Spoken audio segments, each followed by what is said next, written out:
Hello everyone, I'm Gary Fisk, Professor of Psychology at Georgia Southwestern State University.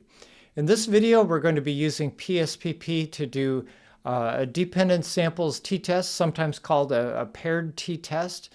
We'll demonstrate how to use this in PSPP software. Once again, I'm using my t-test example. It's from my website, garyfisk.com. Look at the PSPP for Beginners page. What we're going to be using for this analysis are these two data columns.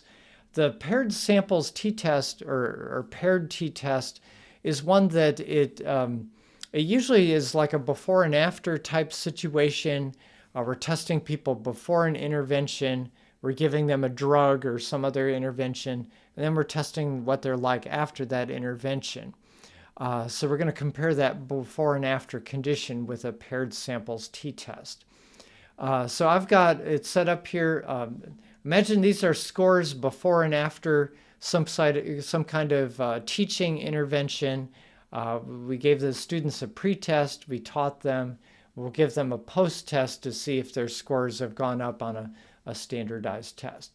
So we're going to need two columns here. One's for the first sample, and then the second one is for the second sample here. This could also be done for matching type situations, people being matched on a variable, related people, something like that. All right, so let's try to do this then. I've got my scores in here, my variables set up. If I go to Analyze, Compare Means, you notice that one of the t-test options is a paired samples t-test.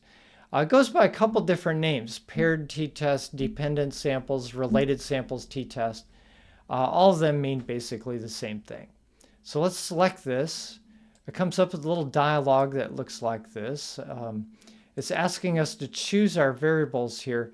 Notice the variables have to go in a pair, that they must be paired together.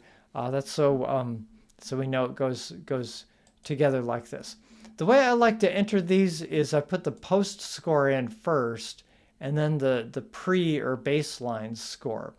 I like to do it this way because the change, the direction of the sign change when we do it this way is going to reflect whether the scores are increasing or decreasing, right? If they're negative scores, that means people are going down. If it's positive scores, people are going up over time. It's not necessary maybe to do it that way, but I think it's a little easier to understand if you put the post-test in first and then subtract the pre-test scores out of it. There's an options button, so you can customize it a little bit. We're not going to worry about that.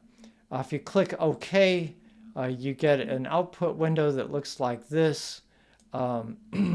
It's got some descriptive statistics for your pairs.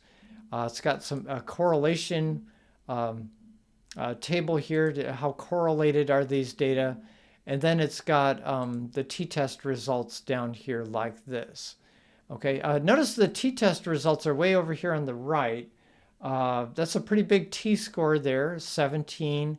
Remember, a t-score of 0 means there's nothing happening.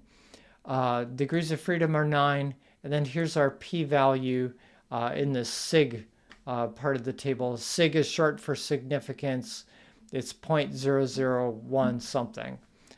So that's our result there. So this is the part of the table you're really interested in for your t-test results. Okay, and then of course you can save it if you want to with the file export menu like that. So that's all there is to doing a t-test. Thank you for watching. Bye-bye.